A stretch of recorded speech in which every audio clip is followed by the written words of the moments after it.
Slushy crickets today. I guess it's here. And we still got the crickets. So what do? Those of us that are not pretenders, I guess we're going to do. We'll do what we can. Otherwise, we're going to have problems. We're going to watch as this thing comes down on us. Despite all the fine work of everybody trying to warn everybody, if we can put it in the context of the revolution, all of us that were the Paul Revere's, waving our little light, riding our little horse. So we continue. We continue until enough people apparently see it and decide they can act. Do something. Do something. Just anything that, like I say, I don't know what else to keep it simple. Find a wrong that you need to make right. In other words, there's a passion involved, and you go to stop it. You just make the wrong right. Even the little ones. Just start there. So we're in this side of the web's quiet war, digital onslaught, and it's all this is really written down, predictable. It's I guess up to us to choose to see it. I guess we can see it and sit there, or we choose to act. So until we really get active, get out of what we were told and really take responsibility for that ignorance, and then have to make decisions about whether or not we're going to agree to this now that we're finding it out. Until we take these actions, behind the Woodshed, time for you to open a can of whoop-ass is what I'm saying. You open the can of whoop-ass. You do that by knowing the principles that you need to go bring someone behind your woodshed and bring the principle to them that they've forgotten, the respect that they've lost. And as I've said, that's a target-rich environment anymore. That you can go just about anywhere to find violation, disrespect, oppression of some sort. We're really just saying stop the oppression.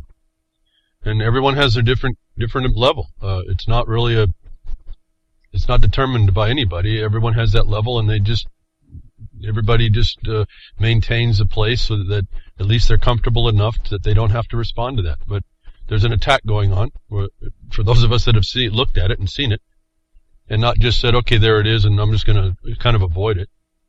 Now, I suppose, had I not gone to the forest for at least 7 or 8 years and then and society came out to where I was, I probably may still believe I can stay away, but I found out that wasn't really the case. There's no real way there's no other country to move to. There's no other West to go inhabit. And so that was really the dividing line for me as far as, okay, well, you have to go back and do something. So, the target-rich environment, the aggression, the oppression is on us. It's at every turn. They're using this digital technology to help take us out. This is that technocracy part. I don't necessarily believe the world's going to technocracy. That's just the tool for those that are implementing this plan that they've got that you don't have. They have a plan you don't. Who's going to win? That's as simply as what it is. They have a plan, and they'll tell you all about the plan if you just want to read it to see where they're going and what they're going to do and how they're going to do you. How do you like that? They'll tell you exactly what they're doing. There's nothing under the sun. There might have been before, but now it's the cat, as they say, is out of the bag. So we have an onslaught coming in digital form, and I noticed this was kind of interesting to me. I don't like it. I've been talking to you about it. I know Grimner's been talking about it, pointing out this thing with we have a digital attack going on. We don't even have our own computers now. The people who've taken the software have now claimed your hardware. Remember, I talked about this when I talked about GM. Actually, I think it was GM stepping up and saying, "Listen, because there's software in your computer chip in your car, we still own your car." Now, I don't know what the heck the purchase was then, but here's what they're bringing. This is what corporatism does. This is what bottom line does. This is what lack of ethics does, is lack of morals, lack of actual physical being. Remember, these corporations are legal entities strictly on paper. These are a bunch of men and women behind the scenes using these tools to harm us. They don't have to. In fact, they were made, before to make a corporation, you had to declare your benefit. And if you ever strayed out of that, you were whacked. You were taken right out. And we need to kind of get back to that. We need to get back to that for sure. But when your states, and a lot of states you can find, They adopted this Model Corporation Business Act as their formation and new establishment. They admitted by their own statutes that they are now corporate beings. These are aggregated people. Now, I don't know where all the people got together to sign on the bottom line to become shareholders, but that's how they're treating y'all. But they did it. This is a legal thing. A legal entity called the Bar Association did this. And if you look and you read long enough, and you go to the archives of the law libraries and you read the books, don't go get on the internet what someone thinks, but you go to the books that explain to you how this happened. Or you go to the archives of the states and you sit down and you read. You have to do some of this. I don't know what else to say. That is probably the most arduous thing you will have to do if you really want to get somewhere. Really have the foundation, the black and white I'm talking about, that gives you certainty, that gives you the power to look through people. You look right through them when they come in and they're puffing or they're pretending. You look right through them almost instantaneously. That you go read this black and white, you see the transition across the land of the United States from New York all the way across the country. You watch these laws being put in place to empower the secretness of the Bar Association right in your face, putting in a corporate governance structure over the top of your government. And the corporations then gave themselves those licenses to demand of you your application into their state to beat you up. And then when you got inside that state, you're all persons. You're all legal entities, and you're all treated equal. That's why all people can be, corporations are people too, because they're lying about what that peopleness is.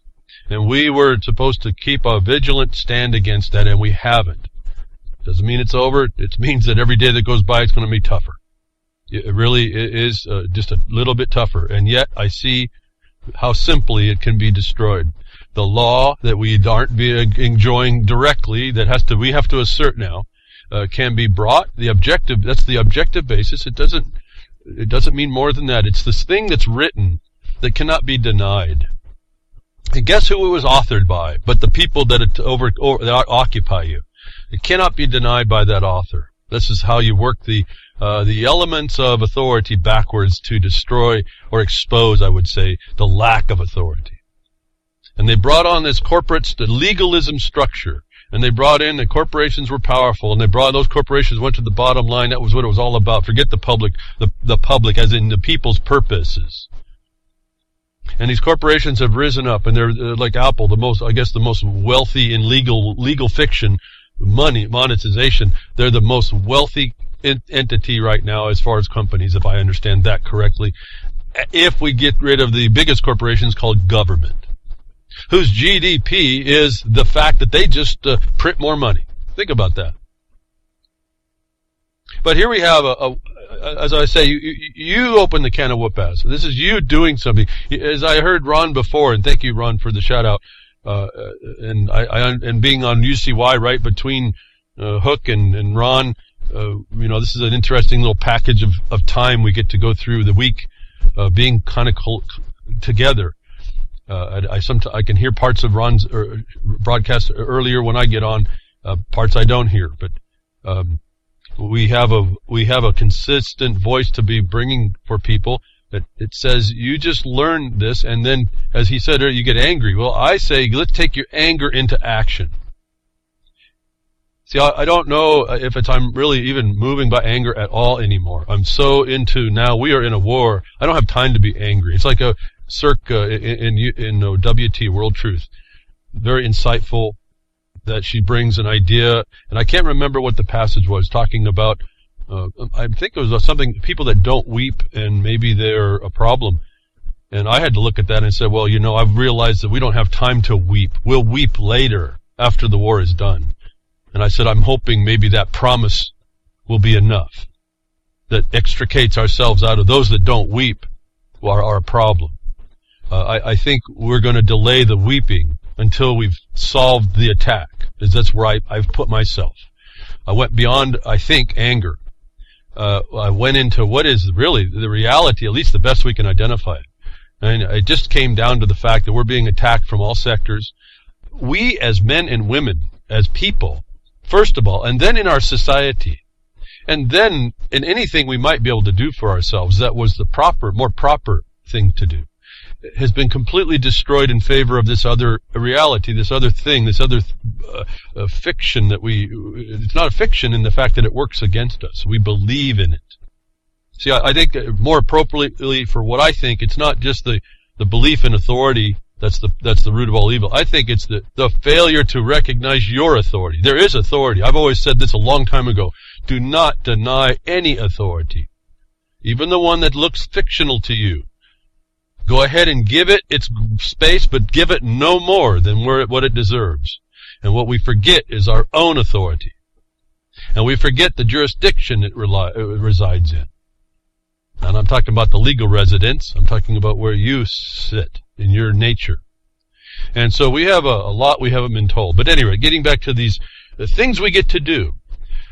I don't like this from the onset. I shouldn't be wasting this much time on it, but I want you, at least you can do, if you can't fight this one, I don't know what we're doing here about this. As I've been pretty adamant, and I don't know what it meant, but Skype, I just stopped using it.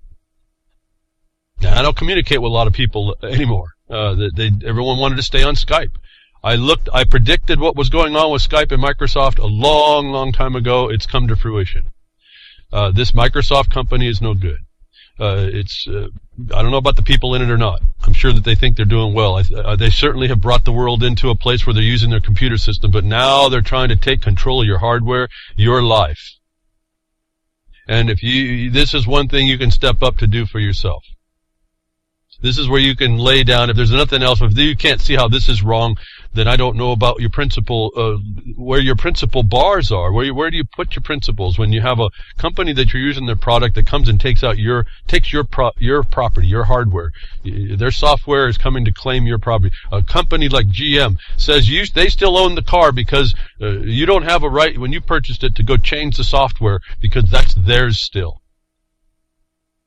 This is taking property, intellectual property way beyond. This is how the TPP gets done, the TPP-IP. This is where free trade takes it goes off the rail. Right now it's really a battle for your own computer if you have Windows. You can't just make a decision and be left alone. In fact, they're even saying it in the title, like it or not. Like it or not, folks. Listen to the attitude that's coming against us. This is just a small snippet that you may or may not be able to want to do anything about. And I think it's not a defining line, but I think it says something when you don't put up the resistance.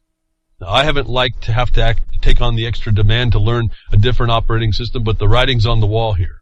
I stopped using Skype. I picked up 2 different communication devices. I've just I just found another one that's been developed for us. Right in the browser itself. What I've been asking some people to communicate through to perfect maybe another broadcast platform potential. So it's right in our browsers now. The technology is also in the good side, but it doesn't come to take over your system. That Microsoft plans, like it or not, folks, plans to push Windows 10 upgrade more aggressively. Who is this company? You think no would be no. And so I'm just going to give you a couple things here. These people, I've been talking about this. I know Grimner's been pushing it as well, telling you that these people are just not good. Get Windows 10 prompt adopts malware-like tactics to lure you into upgrading. No, this is harassment. This is doing things beyond your consent that this company is doing. And this is not the only company. I just want to focus a little bit on this to show you this is like a daily thing for a lot of millions and millions of people have this operating system. But this is the future. They want your data. They want to be able to monitor you. This is the surveillance state we've been talking about. This is technocracy in action. It is aggressive. Like it or not. And this is the point. When it gets to like it or not, you better start making it important. And I know it's just a little thing. Maybe you just unplug the computer and stop using them. That'd be great. How about your phones? How about if we just stop doing that? But then, we cut our nose to spite our face, and we lose our connectivity that is going to help us, empower us to do more. To get the fast information to help each other. To be able to talk directly to people. And better than chat, as I just found out this week, communicating with another host. It's just there's just certain things you can't do in a chat. that we go work together to advance the next best place for ourselves. That Microsoft is trying to interfere aggressively, like it or not.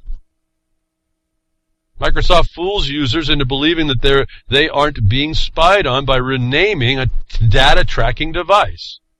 Intentional deception here in this company. Again, it's not the only one. This is what your future is. If you continue to be silent, it's not just using the product and putting up with it. It's now you have to resist it by putting a letter in, at least a letter of non-consent. Stop it.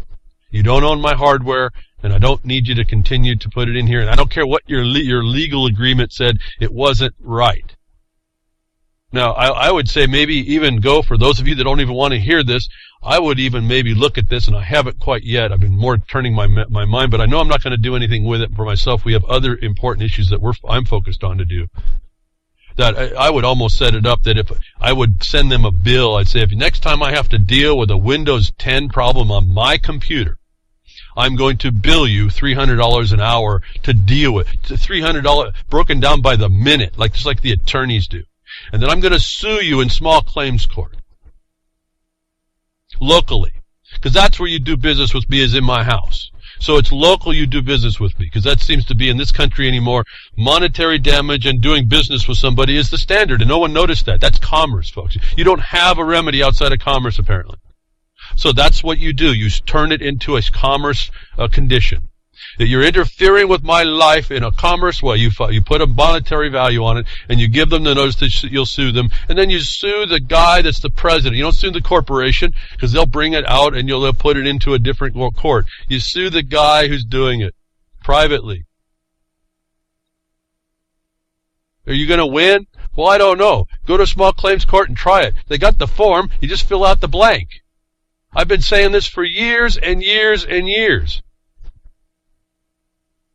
I'm astonished that more people haven't come on to do it. Once you learn this information and you get attacked enough, why that hasn't come as a natural course of how to stop people, I just am flabbergasted at some level.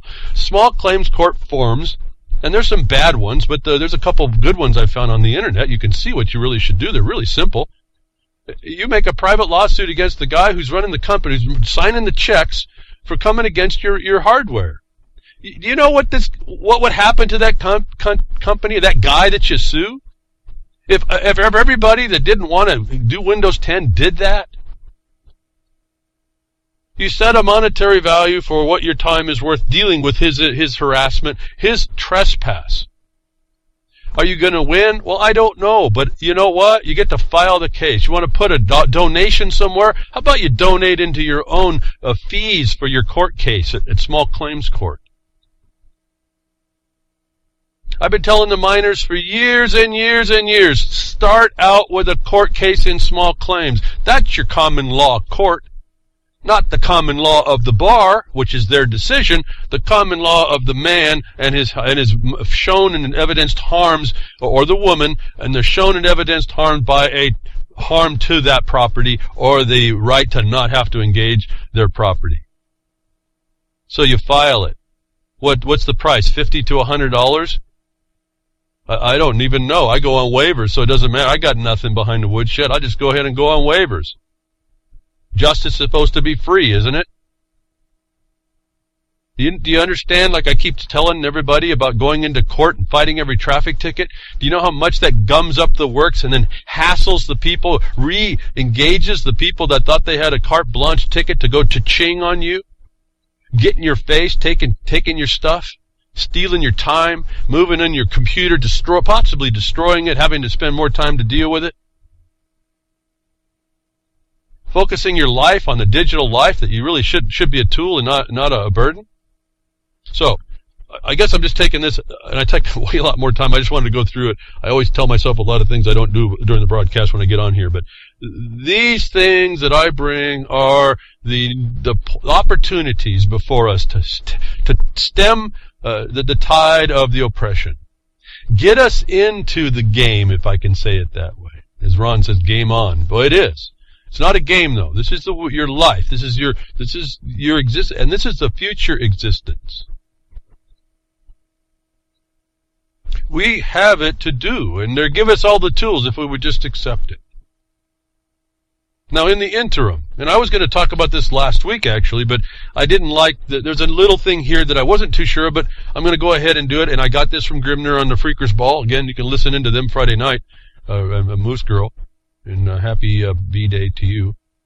Grimner says you can go to a website, you get this a post-production broadcaster using the GWX control panel to permanently remove the Get Windows 10 icon. So this is one thing you can do, and although Windows is adjusting to show you the intention, how aggressive they're being, like it or not, how aggressive they are. They're adjusting this as people come forward to give their time to help you.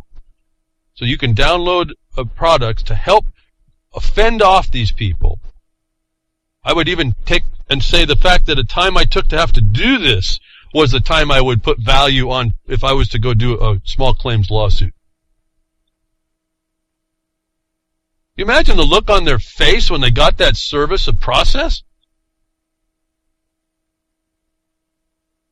And he's got to come all the way from Redmond, Washington to wherever you are because he does business with you at your house and you get to sue them in the county seat where you have a residence so-called? See, I don't worry about the words at that point. They want to think I'm a resident at that point. I'm working a remedy. I don't care. In my paperwork, I don't take any of those statuses. I claim who I am and how that sets up why they can't even have a jurisdiction on me. So I make a public record right there as well. But see, the system looks at you a certain way. That's fine. Let them look. You put your record the other way. You bring that guy. You think he's going to get a return receipt requested. You're sued. Come to a small claims court. I've got a claim of up to whatever your jurisdictional limit is based on the notices I gave you before to stop messing with me. I'd do it, folks. It would be worth the donation of the suit money if I paid it, or waivers like I do it for free for the price of a stamp, just to imagine the look on his face, or her, whoever that is. Why aren't we engaging at that point? Do I like it? No, but I can get a smirk on my face over it. So we have a ultimate outsider. He or she is providing a program to try and stop this aggressive, like it or not, aggressive attack on your hardware, into your life, the intrusion into your life for big data. It's all it's about. Surveillance state. Skype. I told you a long time ago, everyone was wondering, why'd they pay so much for Skype? And I said, because they want that algorithm they can't break. Once Microsoft pays for it, they get to know what it is, and they get the back door to all the servers that are listening to your conversations and watching you and your chats and your file transfers and all of that. And sure enough, that's what's happened, hasn't it? And I hear crickets on everybody that professes to be free of this nonsense or aggressing against it or defending against it, whatever you want to talk about, that continue to use these things. But here's someone else that steps up to help us all stop this incursion. I'm saying go ahead. I'll send you the link. Even maybe Grimner might even had it put in the link already to back it up in the RLM chat. I don't know. The tool to stop this. And the problem was that why I didn't talk about it last week was because the guy who wrote the program found that reports are coming that Windows changed what they're calling the files again, and he has to keep up with this now. It's like a moving target. So I didn't want to just hand you this program and then have it be something you had to keep up with. But this, again, with all the stories that came out this last week on this aggressive attack, this is no different than the government or the police knocking on your door, looking through your rifle and through your stuff, going into your bedroom every day. That we have to draw the line somewhere. Some of you won't care. Some of you, I don't know. Some of you think it's frivolous. I don't know. I'm suggesting all I talk about behind the woodshed is things where you can step off the merry-go-round they put us on and say, no, I do no longer consent to this insanity. And what I've identified is that you are doing this, and it's a crime now against me. I'm going to stop it. Now, they've only given the peons the right of civil action, unless you have a statute to get to the criminal side in the name of the state. You got to find those. But even so, we have civil action to our abilities. And I don't know why more people are not stepping up in that capacity. It's really bothered me. And when you do the first lawsuit, you get to see them. It doesn't matter then if you're teaching yourself. You get to watch how these amoebas work. You get to watch how the system tries to defeat you. If they do, you may find out that the system is there when you've set your case properly. You have the proper evidence. You don't go on opinion. You have pieces of paper that say improve things that are elements of your charge against someone harming you. You put that in the record properly. And, well, it's not so hard in the lower courts. You just put it in the record, and you might actually win. You remember that, if 1,000 attacks come at this guy like this, the first guy that wins, or first woman that wins, can you imagine the shock? Talk about shock and awe. Going against Microsoft on a small claims case because they can't get out of your computer? Research it, folks. There's a certain standard they're going to kind of put against you. You're going to have the answers. I'm certain they're going to use their little use statement. That, or as you make your record, you can say, listen, if you don't stop, not only will I charge you for my time, I'm going to charge you if I find it, I'm going to charge you from the time of the entry of the file, so many dollars a minute it was on my computer. Beyond my consent. Whether you stole it or not in the agreement, it's irrelevant. I've just negated that part. Well, you're just making an issue, folks, right? So here I'm giving you some information.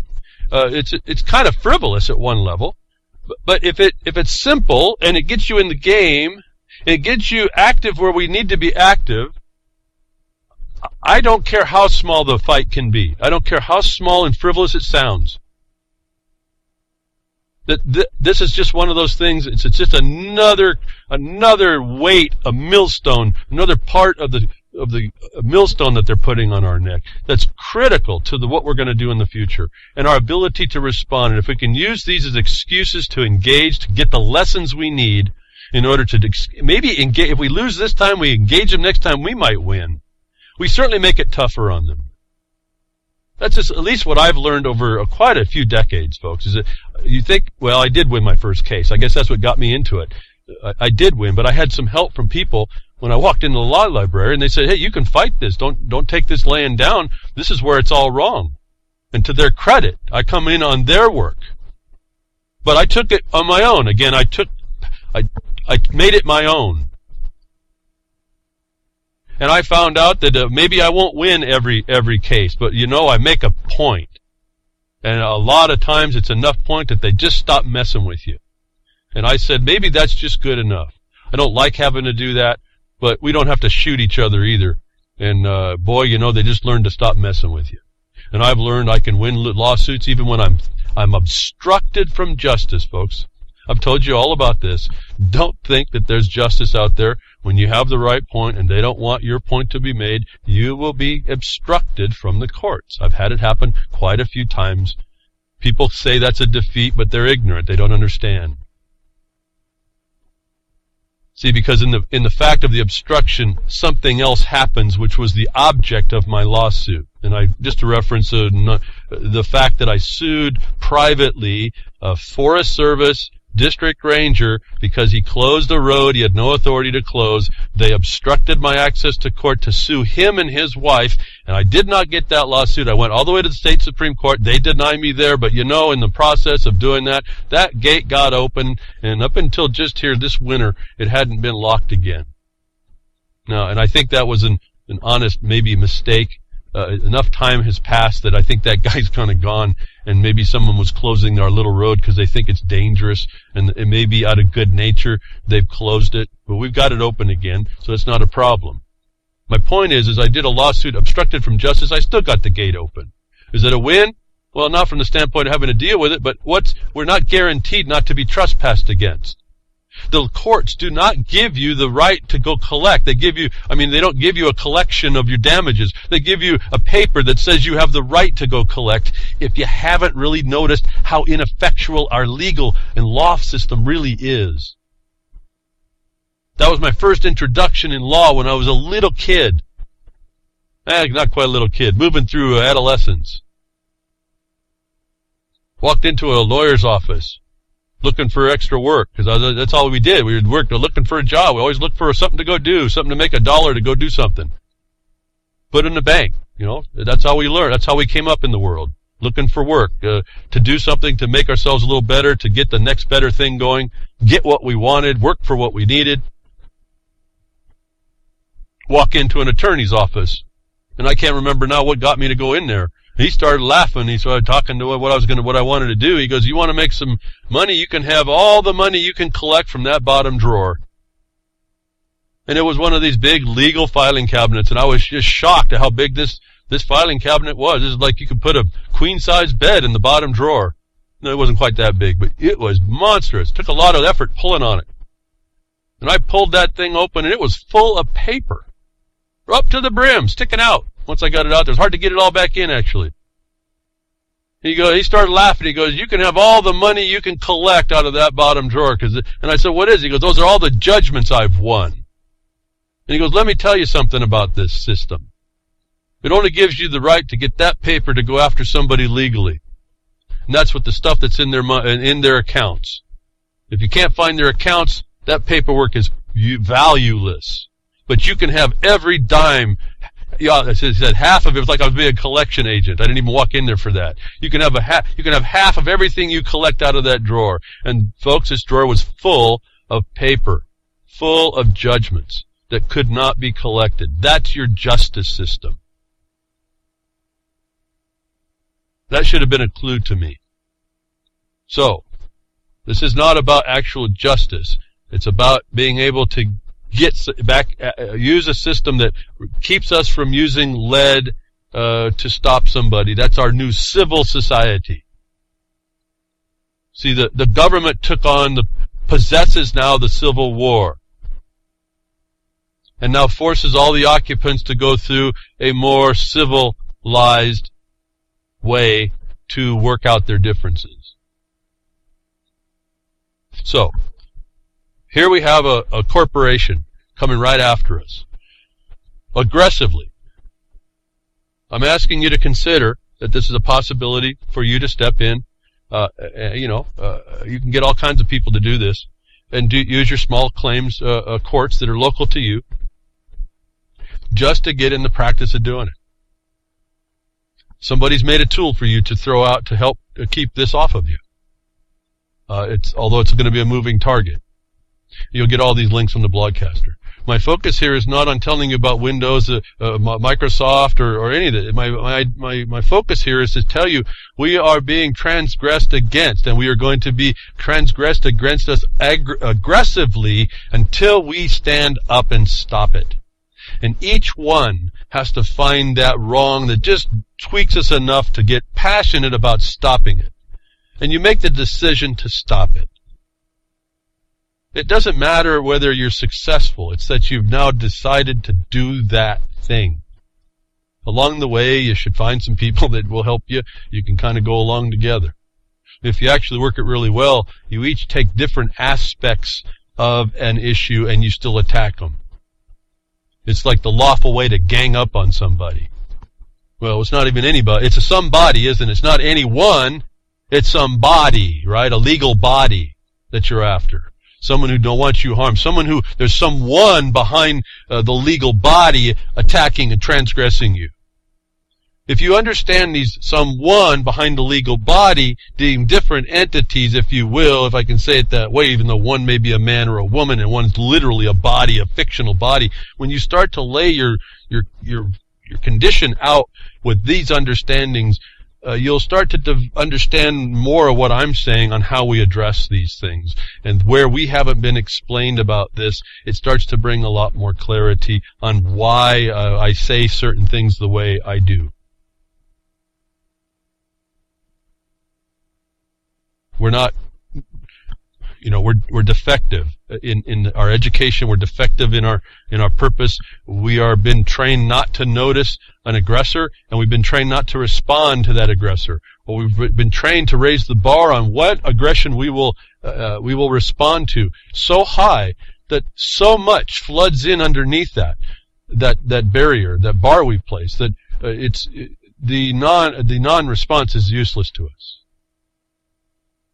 what we're waiting to see. Like I say, your Second Amendment is, in all likelihood, completely debunked from the standpoint of going against the government, its purpose, and stopping that government from aggressing against you. It has already done that. It went to NDAA, folks, and I heard crickets.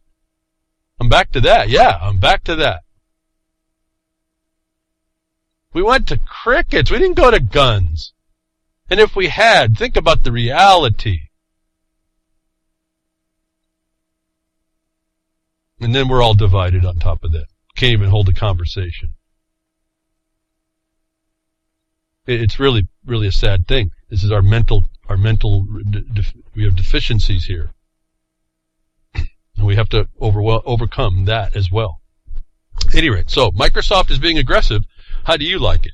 I'm making two provisions. I don't really upgrade much anymore on that, and maybe I'm vulnerable, but I do other things to try and hopefully protect myself. I've also jumped over. I'm doing Linux. I have been doing it for quite a while. I've been really, really, really happy with that, except it doesn't do a couple things which people in the Linux community are maybe resolving over time, so those things may come off. As soon as it comes down to have or to be with the Windows, it's gone for me, folks. I've already made that decision. It's just having to engage the new form. As I said, it was more difficult. I didn't like the miscommunications or the lack of communications with quite a few people I had in Skype, but I made that decision, and I guess it cleans up your life. I haven't had a lot of communication with a lot of people since then. Maybe I didn't need all that, right? Those that I have to I work with and work with me, we still contact each other, I suppose. So maybe that was a clarifying moment as well. I've cut out Skype. I've moved to something else. I'm not going to let these guys be aggressive against me and steal my stuff without my permission, or even with my permission. Why would I be exactly agreeing with someone that comes along and wants to steal my stuff? It's not a very good testament to me. But anyway, we have a bunch of decisions to make, and I thought this was pretty simple. Kind of a neat trick. It would be a neat little game we could play, and functionally going after something and getting ourselves into practice. But we have to be of a right mind to do so, and that takes. I mean, I'm talking biologically now, and it may be that we're finding evidence no different than climate change and all this has been based on bad models, and that's just to advance a fraud on everybody, a new type of economy, which these legal entities will be the only ones to take advantage of. In this whole United Nations affront, there's been this meatless condition that they've been saying. They keep telling us that beef is or meat is very expensive in the world scheme of things, and all the other footprints that they've never been proven to be law, right, or science. That it's now coming out as people start looking at this when the question is raised. It's now coming out that research points to mental health risks associated with a meatless diet. Think about that when you're talking these experts telling you need to be a vegetarian. Now, I know there's some people that can be. There's different gradations of these so-called diets, and I don't know why the word DIE is involved in that, but there it is. You have a diet, you might die. But here is some study about, and I couldn't do this. I tried to be vegetarian. I went for about 8 or 9 months, and I don't think I was unknowledgeable in what I was doing. And I just couldn't do it. I had to have some meat. And it started out, I just had to have my chicken soup. I had to have a little bit of chicken. I couldn't go meatless.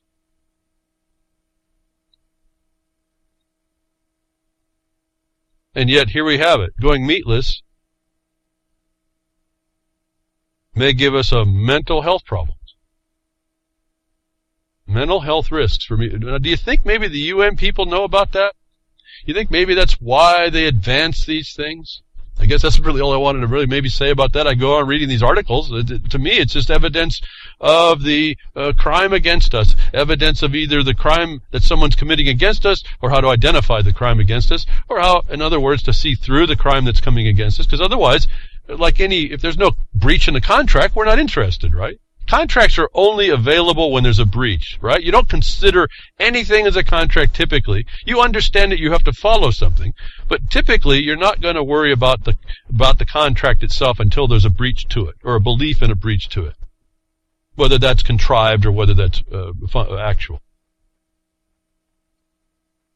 Now we go along and they throw in this stuff of these agreements, these compacts, these pacts, these soft law, this idea, these notions, these models at us for our consumption.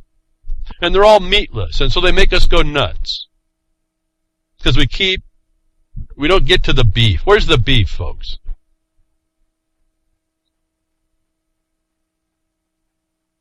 More and more women are vegging out of their minds. New research suggests that along with shedding pounds, slashing cancer risks, and boosting life expectancy, vegetarianism could come with lesser-known side effect, panic attacks, OCD, and depression.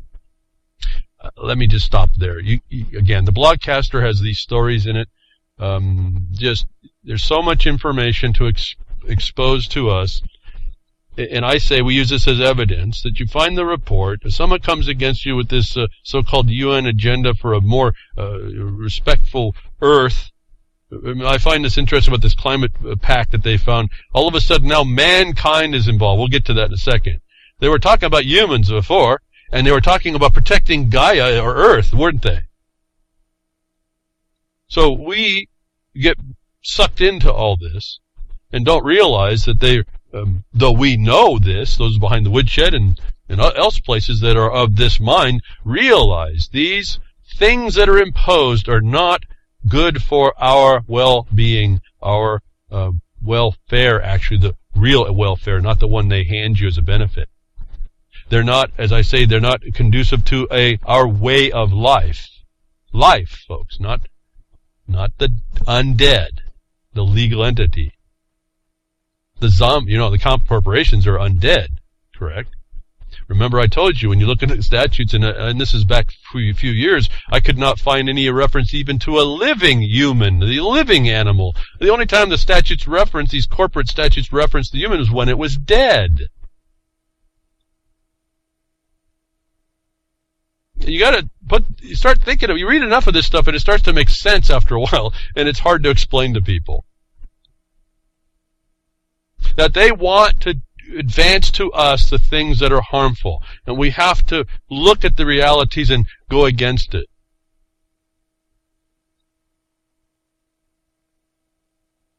I've been trying to talk about this, climate change, the Fukushima, all this stuff that makes no sense to me, even at the most basic science studies.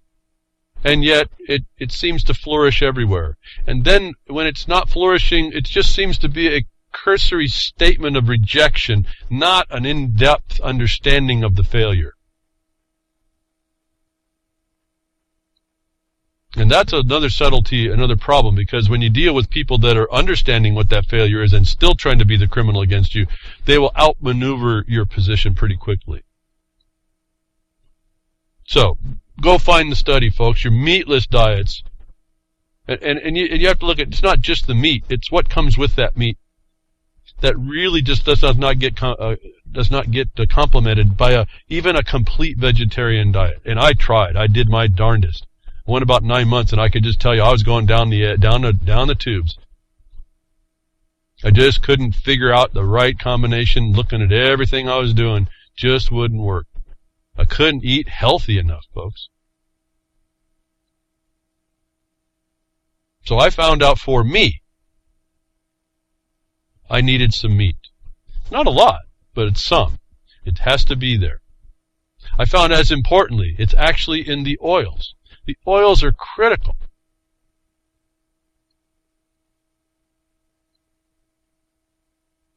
And so we have to take responsibility and pay attention. We have to be aware of things. You just don't do things because someone says. You look at it for yourself. In some regards, do I care what someone's research says about what something does when I can walk out to the plant that they've been studying that says it doesn't work when it does work for me? As I've been saying, you are really just the scientists in your own life. You're the professional of your own life. You're the expert of your own life. You have to be taking responsibility for that. So there may be reports here that show that meatless diets are causing a mental health issue, which is exactly what the UN is promoting. Exactly what sustainable development promotes. And what they do is they back it up against improper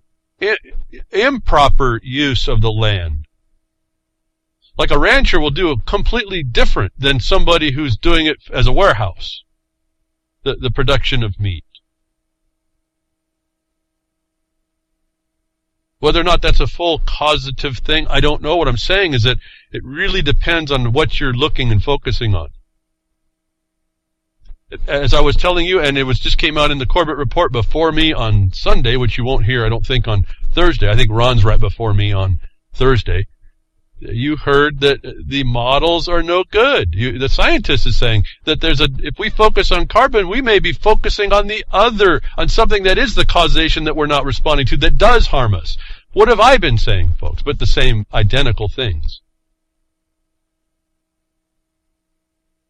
Am I so smart? I don't know. I've just been keeping aware. I've been trying not to be duped, folks. I realize how duped I've been. I don't know what it is. I don't judge myself that way about where I am in relation to anything else. That's me. There's someone attacking me. I would ask for yourself, respect yourself to start doing that for yourself. And at some point I think you have to stop the aggression against you. Wherever you find it, even if it's Microsoft. Find some time, for those of you that can, take it on as a little fun project. See what you can do with Microsoft. Go look at their rules, their whatever. Go look at some contract law with respect to this. This is all brand new area within the court system anyway. Go to your learn how to go to your local small claims court. It'll give you immense experience. You know a federal lawsuit, except for the elements of, let's say, maybe a more complex system, remedy, like in a RICO suit. It's identical. It's identical. If you learn the small claims in a nice, comfortable environment, something that's like your environment, where it's not so formal, all you do is you gain the formality as you move into the bigger areas. It just fascinates me I just chuckled in my mind, just a little thing. What would that guy do at Redmond? He gets a letter, you're served to appear in this small claims court here for damaging me after this notice and this notice and this notice. And this is how much my damages are, you agreed to. I don't know what they're going to respond to in your first letters.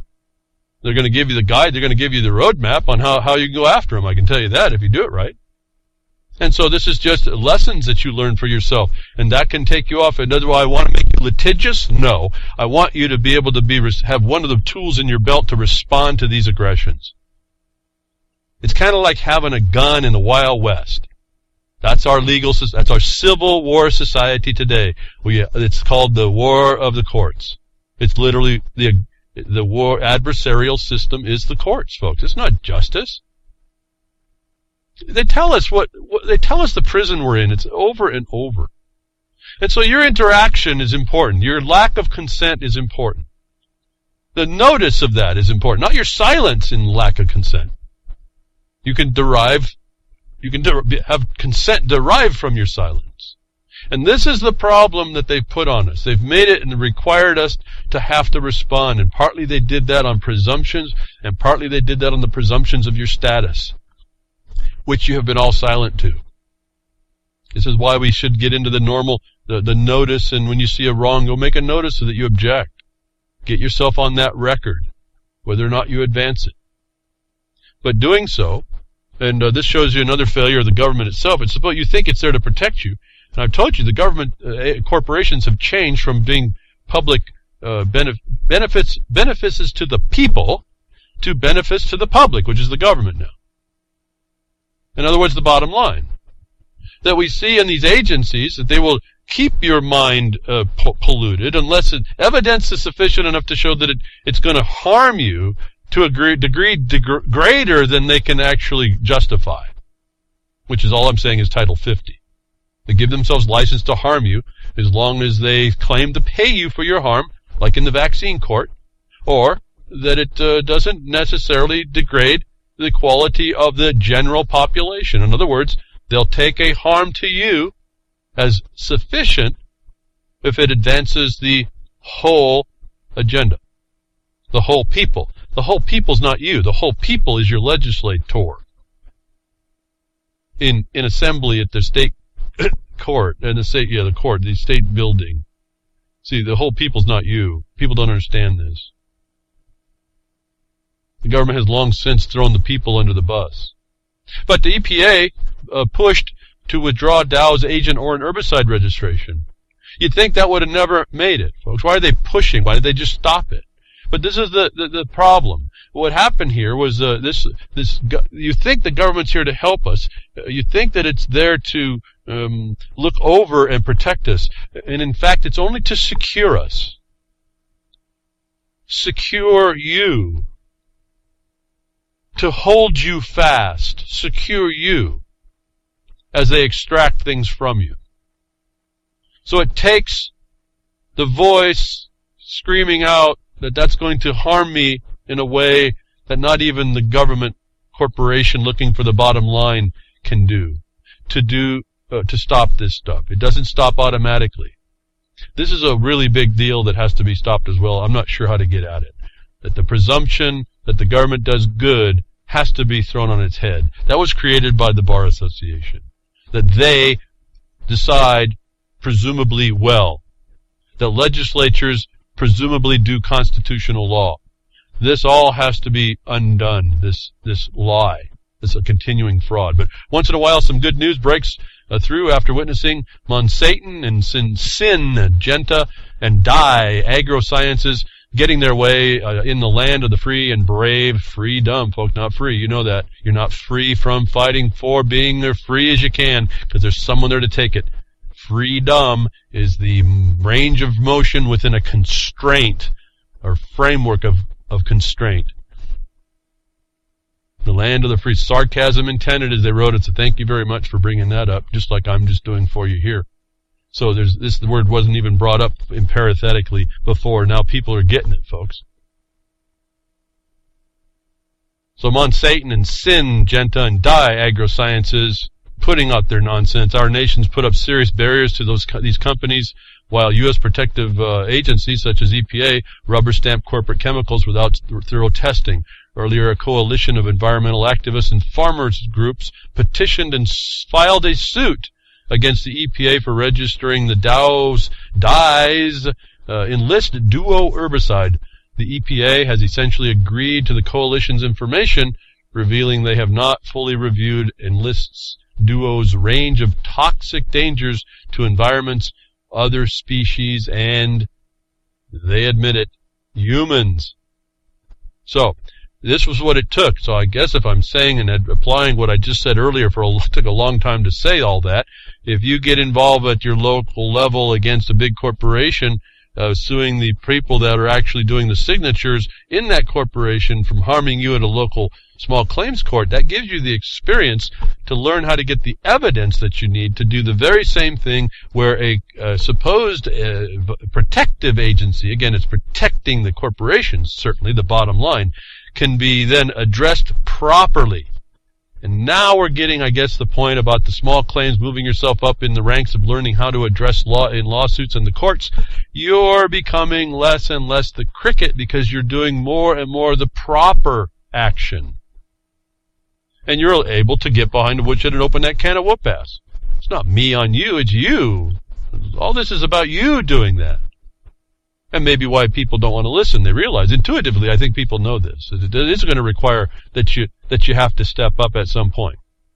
But I want you to know is that it doesn't matter. It doesn't have to be anything big. Just start fixing the little wrongs around you. Don't tolerate this stuff anymore. Get in the practice of being principled in your example. And it's just you're just a pebble in that ocean of ripples of good examples. It almost seems fruitless, but I don't know that it is. I really don't. When you come up and you start getting the evidence out there, you can also expect to be a target. What is the saying? If you're not getting flack, you're not over the target. Well, start getting flacked. Get flacked, you. Means you're on it, folks. They don't like you, and what you can expect from these these protection agencies. You can see the type of protection they give and to whom. It's organized crime protection is what it is. Merck vaccine scientists threatened with jail time for trying to expose massive vaccine data manipulation and fraud. So expect it, folks. This is a war. When you get into these protective agencies, even as a whistleblower, you become a whistleblower inside your own, when you admit into a citizenship, which they treat you like anyway. You might as well embrace some of these. Put these jackets on where it actually does you some good. Throw them off where they don't, and put the burden on the other side to prove that status when it does you no good. But where someone can come in and call themselves an authority, have some authority to say, you're gonna, right now in this political environment, and it's been for decades now, you're gonna expect to receive flack when you're over the target. You see these protective agencies come after scientists who will call out the science, the actual, at least the question in the science. A Merck vaccine scientist was threatened with jail time for trying to expose the outright scientific fraud and data falsification being used by the vaccine industry to make its faulty products appear to work even when they don't, according to a document filed with the United States government. Filed with the United States government. That means someone had to file that document. You had to learn what the standard was of their acceptance, and you just file that document. That's making a record. It's evidence of what you have to do. Former Merck virologist Stephanie Crawling tried to go to the FDA with evidence of vaccine research fraud taking place at Merck, but he was threatened with jail time by Merck's own people, according to False Claims Act document he and other co-workers filed with the federal government. So now you know what they did. They filed a false claim over whatever their claim was on under the False Claims Act. This is a step above going through small claims at your local level, but it's federal false claims is a law that has the elements for it to advance it in the statute. Once you learn the elements to prove your case and the evidence that you need to supply and the way the formality goes to supply that evidence to over a trier of the fact called the judge or justice of the peace in this case, you start to understand how this thing works. It's not that difficult. That you do the very same thing on either the administrative or judicial side. You present your case in a record. If you don't do that, you're just everyone's wasting their time if they're not doing this. There's a way to speak to this beast. We have to adopt that way. I don't like it, but that's the way it is. But to tell you the truth, we've been so undereducated, it's a good thing to have the guidances. To tell you the truth, administrative procedures as laid out in the statutes was a great aid to me understanding what judicial rules were actually wanting me to do. How undereducated we are as a people, and what you have to do in order to get it understood to go properly apply things. It doesn't mean it'll happen every time. What I'm saying is that when you have to persist. You're going to find your answers. You'll find them in interesting places. Well, you can't use administrative law. You want to bet? I can use the procedures. I can correlate it. Administrative law is supposed to be the surrogate for judicial. It's the judicial surrogate, so that they don't do takings, is what essentially it is, and they provide due process. So they delineate what you have to do pretty clearly, administrative law. A whole lot more clear in a lot of instances than you're going to find a rule speaking to. And so as I said, don't be afraid to take on something that looks like you shouldn't be in there if it's going to teach you something. If it's going to bring you advantage, take advantage. Take the opportunity to gain. You need it. I can just tell you need it. Here's someone, though, that steps up, they make a complaint, they get hit, so they don't stop, folks. They go ahead and they're going to bring it into district court now. They're exposing a fraud. They can't keep quiet. And you can't accept into what they're going to say. Otherwise, you allow it to continue. And in this case, for vaccines, people die, folks. People get maimed and hurt. And the government has justified it's okay because they give you a vaccine court for monetary damages. And you tell me in a life how monetary damages fixes that life when it's harmed. It might fix a corporation if you see what I'm saying here about what this jurisdiction is it's actually we're dealing with. People are seeing the method. We've been identifying there's all kinds of ways of deception. There's all kinds of ways that the train comes off the track. But you have to step up and talk about it. You're seeing the evidence here as I've been going through these few stories. It takes you to do that. And I don't say it maybe on these issues. It could be just any place you see the wrong. You don't have to go to small claims court. You could just go down to the county commissioners or the city council, and if you knew that there's doing a fiduciary breach, you put them on notice for the fiduciary breach. They have to really consider the next step they do. Otherwise, you could bring your lawsuit. So by knowing enough to walk into a fiduciary meeting where there's some officials that have fiduciary obligations and duties, and you can pin them to that, or the failure means their culpability, that may be enough to avoid the harm, right? It doesn't necessarily take a lawsuit. I'm just explaining how that these tools are here to go have you open your own can of whoop-ass. Don't take it from these immature, unprincipled types. I guess that's all I'm here to try to do. I don't see enough of that, I guess. Another thing. Breaking. Greenpeace co-founder reports Greenpeace to the FBI under RICO and wire fraud statutes. And I wasn't, we've heard this story a little bit, but Greenpeace in furtherance of what is, in effect, its war against every species on the planet has now turned to what, on the face of things, looks to me like an outright breach of the RICO, wire fraud, witness tampering, and obstruction of committee statutes. I have called in the FBI, as written by Dr. Patrick Moore, the co-founder of Greenpeace.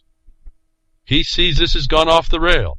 It's not just going after every species. It's done by any species of crime, these people. This is what we said we've also identified. It's taken the founder of this organization to step up and say this organization is now committing what he deems to be RICO. Now, that's his complaint to the FBI. And the reason why I actually wanted to talk about this is, again, these remedies. When you go from small claims and you just learn how to do that, first of all, you try to do it in your letters. You try to solve your disagreement in letter form. That's where you make your record of the disagreement, of the issue, the outstanding issue that you would move on. If you can't resolve it there, can start as a dialogue. Then to make a proof of it, you make a writing. That's the best thing to do.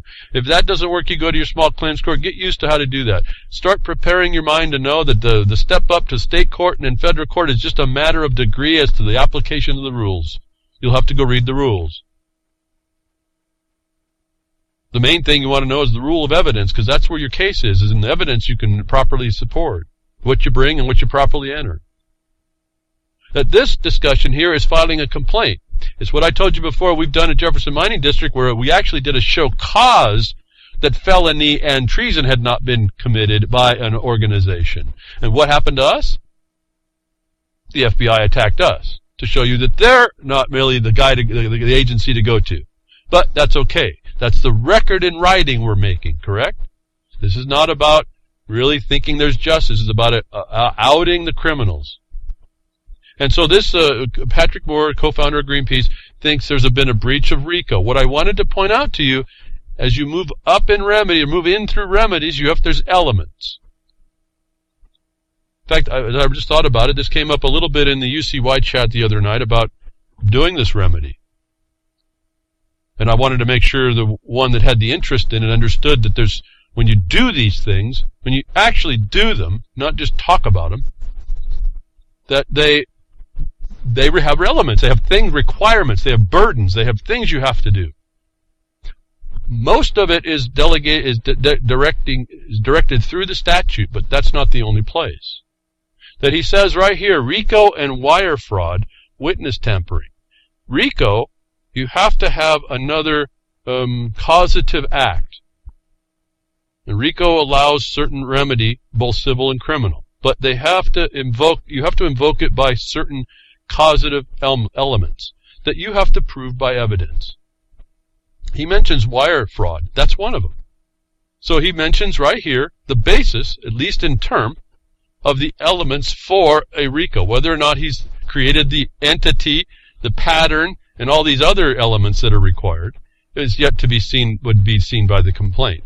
But I just essentially wanted to point out here, he believes in the organization he has. They've taken that organization, a legal body, utilizing the color of that authority to destroy things. And he's calling that out as a racketeering operation. Whether the FBI can come up and do anything, or will do anything, they call this terrorism. Whether they'll do anything, I don't know. But for us, we get to look in and say, okay, this is at least the evidence that this is how this part gets done. I will tell you that if you could tie in another statute to give you what's called the Attorney General, private Attorney General power, which is really just a term. Don't get all wired up about it. You have to find a statute that allows that power to you. Environmentalists have it through the Clean Water Act, where they have the right to file a complaint on behalf of the government due to a violation underneath that. You have to find those statutes. Then you can bring by your own cause where the agency in fact the agency is the DOJ, does not take on the cause, then you get to prosecute. So you can force the hand of the government. He's not saying he's doing that there. I'm just telling you, when you start looking at these remedies, there's a lot to think about as you move on through. The point is, you have to learn how to do this. No one's going to teach you how to do it. It's a lot of work. It's not something I even like doing it like, but I said this is a war. This is literally a war against you. Your little ones, your future, their future. He's giving us the example of how you go about it. I don't know if I'd start on a RICO. I've done a couple of them. They're very difficult. And the courts are there, as we found out in our JMD versus Kitzhaber suit. The courts are in on it, right? So this is not surmise. It's not opinion. It's easy just to say, oh, yeah, they're corrupt. No, I got the perfected default judgment proving it. And how, folks? Or at least one part how, a major part how. This is what you do. You look through time and you say, how am I going to set myself up from my opinion to the fact? How do I establish that? And you're going to have to do it on more than a meatless diet. I'll tell you that. I mean, you're going to have, even if you go vegetarian, your mind is going to have to be present about this. Well, I keep seeing on WTWorldTruth.org, it's present because it's a gift. It's called the present because it's a gift. Yeah, I guess. Make it, folks. Make it purposeful. So in the face of all this, then we have the dealings with the deception that overrides and clouds all that we're doing. And it provides for the government to allow itself and its agents to lie to you, which is another facet that I try to talk behind the woodshed, to be able to cut through and look at all this. And I say the Syria and the Middle East, all that, it's a mirror to what we should expect right here in the States. We shouldn't look over there and not think that reflects on us. In fact, we're the government, the people, but the government is the causative factor for that mirror's existence, actually. And what that government will do against those people, that government does against you, people. So we have to understand this, and there's been some discussion, and I really didn't touch too much on it. I think I talked about it a long time ago. But I ran across a video, and then he points out the law that you can read that did that. That took away the restraint for anything to happen at the point of media and or whatever promotes itself as media, entertainment and or whatever show display. It makes it lawful for the government to lie to you if it advances the needs of the government. And a video came by, and I didn't really look into this, but because it's important, there's a source for you to go to. So those of you that don't believe this, or even if you did, but you didn't know where the source was that allowed the government to lie to you and give license to people to lie to you if it advances the cause, and also who's going to pay for it, which gives you the fund. You follow the money. This little video, the gentleman goes through in the video, you get this in the Blogcaster, is why did they pass a law that makes staged hoaxes and crisis-acted movies legal? They did actually more than that. They said the media would be used for propaganda. This is that law. And so I wanted you to know that this is the truth in the war against you, this military establishment. The tool, that's just a tool as well, to keep this occupation in your life. It gives itself license to violate you aggressively, continuously.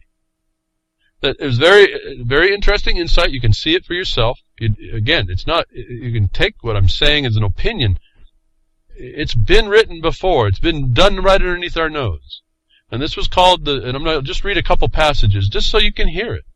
The Smith-Mundt Modernization Act of 2012. What did I tell you about these acts that are modernizing?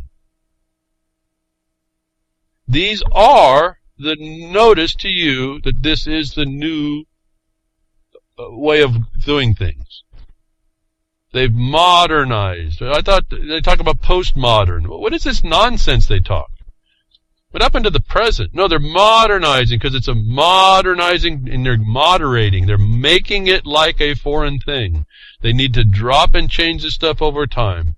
Modernizing, this has to do with also the occupier changing rules over the time. And in fact, they adjust in this Smith-Mundt Act of 2012, the United States Information and Education Exchange Act of 1948. And 48 is a very big year for the United States government as well, for those of you doing research. A lot of deceit happened in that time in the laws. That if you can see through that year, you can start seeing more of what I've been saying. And in fact, most of the states were required after 48 to adjust into the corporate standard. In fact, the 1939 tax laws were adjusted in 1954, just after all the states were required to adjust into a corporate standard. And that 1954 tax law adjusted the 1939 to say that these entities, these persons liable, would make records and keep books. And the 1953 state laws said, we will make records and keep books. And unless you see this and read it for yourself and understand that the words are there to know that they're written, you just think I'm talking, or you just parrot what I say. But for me, it's a proof in writing that you can't take from me. I don't care how many people, I can tell exactly what's going on with everybody's opinion. And I know that because they don't cite a source. I know right where I would look exactly to prove that certain conversations regarding corporatization states, what they're doing, how they're doing it. It's written. This is not made up. For the general authorization for this, the Secretary and the Broadcasting Board of Governors,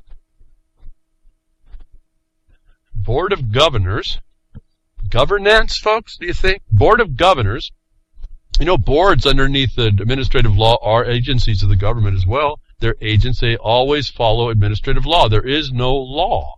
There's no judicial side here. It's all executive side. So Congress is telling the executive branch this is how they're going to go about doing what they're going to do. Congress is the motive force for this. So all your political parties aren't helping you. For those of you who still kind of hang on to the game that's going on in the so-called elections. The Secretary and the Broadcasting Board of Governors are authorized to use funds appropriated or otherwise made available for public diplomacy information programs to provide for the preparation, dissemination, and use of information intended for foreign audiences. Listen here, folks, as they change this.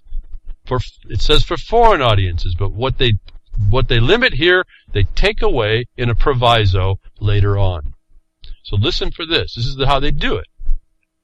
This is how they put it on you. This is what happened in 1917. They put an exception to citizens of the United States, and in 1933 they took away that exception to the United States citizen being considered enemy combatants under the Trading with the Enemy Act as foreign commercial entities to the United States government itself.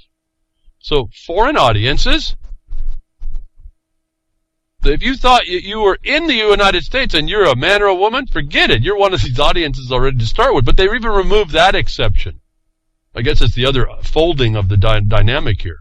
The dissemination and use of information intended for foreign audiences abroad about the United States, its people, and its policies through press, publications, radio, motion pictures, the Internet, and other information media, including social media, and through information centers, instructors, and other direct or indirect means of communication.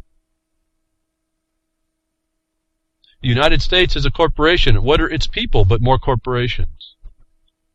Very deceptive, but very obvious.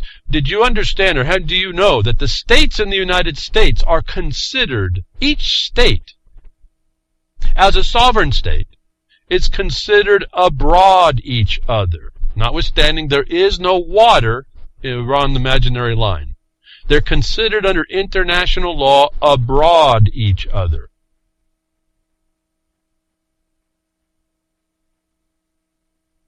Except, as provided in paragraph 2, the Secretary and other Broadcasting Board of Governors may, upon request and reimbursement of the reasonable costs incurred in fulfilling such a request, make available in the United States motion pictures, films, videos, audios, and other materials prepared for dissemination abroad or disseminated abroad pursuant to this Act, the United States International Broadcasting Act, the radio broadcast to Cuba, or the Television Broadcast to Cuba Act. The Secretary and the Broadcasting Board of Governors shall issue necessary regulations. I won't go through them. Let's jump down to the proviso. The proviso in the second paragraph. Actually, to what this is going to be able to do. That no funds authorized to be appropriated to the Department of State or the Broadcasting Board of Governors shall be used to influence public opinion in the United States. This section shall apply only to programs carried out pursuant to the United States Information and Education Exchange, the United States International Broadcasting Act of 1994, and the Radio Broadcasting Cuba Act, as well as the Television Broadcasting in Cuba Act. This section shall not prohibit or delay the Department of State or the other Broadcasting Board of Governors from providing information about its operations, policies, programs, or program material, or making such available to the media, public, what happened to the people, folks, or Congress, in accordance with the applicable law. Rules of construction. And I think this is where we see the proviso. Nothing in this section shall be construed to prohibit the Department of State or the Broadcasting Board of Governors from engaging in any medium or form of communication, either directly or indirectly, because the United States domestic audience is or may be thereby exposed to program material or based on the presumption of such exposure. Such material may be made where available within the United States and disseminated when appropriate pursuant to the sections 502 and 1005 of the United States Information and Exchange Act, except that nothing in the section may be construed to authorize the Department of the State or the Broadcasting Board of Governors to disseminate within the United States any program material prepared for dissemination abroad on or before the effective date of the Smith-Mundt Modernization Act of 2012. Which means they just took away every obstruction to propagandize through any media in the United States of America.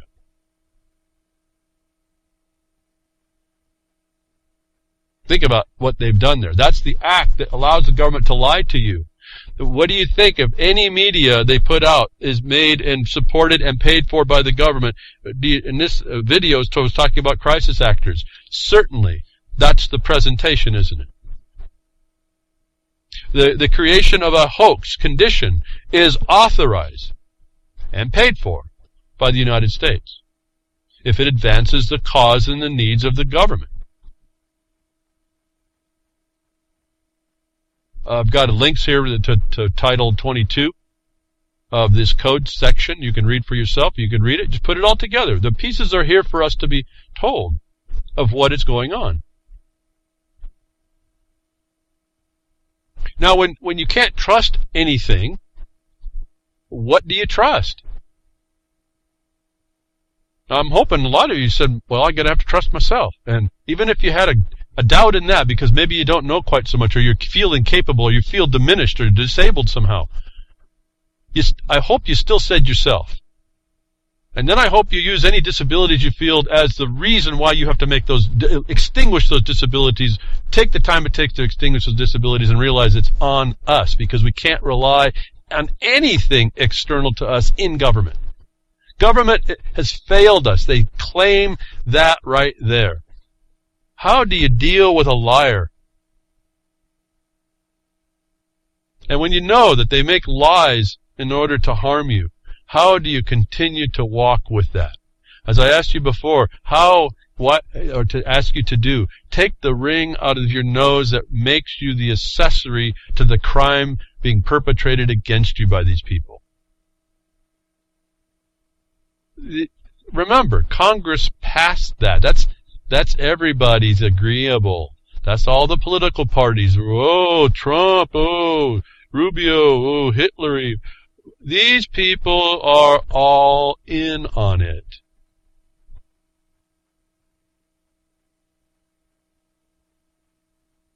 In particular, I was hearing, just hearing it out of their words, I always get shocked. Trump is like a major warmonger.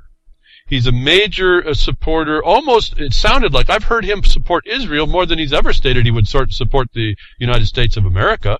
But he's a warmonger. And he would do it for the oil. That tells me he's either short-sighted or he's lying. Because you just don't go over to Syria to do the oil, because all this nation is subject to the United Nations. Whether or not it can be ratified in treaty. And that, I've read it behind the woodshed, the document of the plan for the next 15 years. That it's not about just the oil. It's about a whole lot more. It's the destruction of peoples. It's the imposition of sustainable debt worldwide, and the control of behavior of people to maintain that. That again, this technocracy speaks up, this big data steps up, surveillance steps up. How do you think they keep control of this? Everyone complains, well, Syria doesn't have a bunch of people, all these refugees, maybe they don't have the right documentation, they're making it up. They're going to fix that. That's why it's an issue. Everybody will have an ID. You will be that global citizen. There will be no borders to protect you from somebody else's insanity. You will become one big cell. You will have nothing outside of that. There is no distinction under multiculturalism, under what they call diversity. There is none. You're not diverse from what is doing the imposition. And I guess as long as they're not liking you, you can show that you're a difference. And that's going to be a very powerful thing to remember. That's what I say. I don't believe that it's the belief in authority. You have to have your own authority. You have to believe in yourself as greater than any other authority, to the extent that, that it's still not going to be violative aggression on someone else.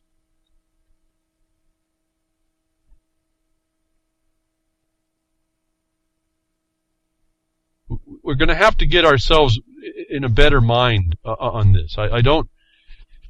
Again, my mind to you just doesn't come out maybe so clear. Maybe you see some of this stuff, but there's a deeper knowledge that just comes with all of this. It's not a question. It's not an issue before the court to decide. Every time you make these issues, you also hand it to someone else to do. They want your information because they need to keep track of what's going on. They need to keep track of your mobility, how you do it, where you're going to go. They're going to take away your property. They need to keep a communication line open to you, whether you like it or not. And they're going to do it aggressively. And that seems okay. It's not okay, but it's okay as long as you leave it, you continue to be silent. Remember, I talked to you, the mirror, that when Paris happened, I said, listen, they're going for more surveillance. They didn't get enough. And look how fast it went. Then we found out that by the next week they had the place locked down. Well, it's in the news again. They want connection to you. After Paris attacks, French cops want to block Tor and forbid free Wi-Fi. For those of you technically able, you're going to have to set up a nice, simple mesh system. If they're going to go this way, you got to have an alternative, like I've been saying about your monetary system, your financial system. You have to have a completely independent system, well, as independent as you can possibly make it. Remember, the fiat bucks will flood about anything you do. The only thing that isolates you is your ability to get to the stuff of the life of the ground, the soil. That I don't see how they're going to have to physically stop that from you and those you work with. But so anything you develop can be washed, diluted if you're not careful. They want to know about you. They want to know where you are. They don't want your anonymous character. This is what the Windows 10 thing's about. They don't want you to know you're being surveilled. And they're willing to do things intentionally. So right within a month, they're here, folks. We're given the mirror of what's happening. It's already happened in the United States. NDAA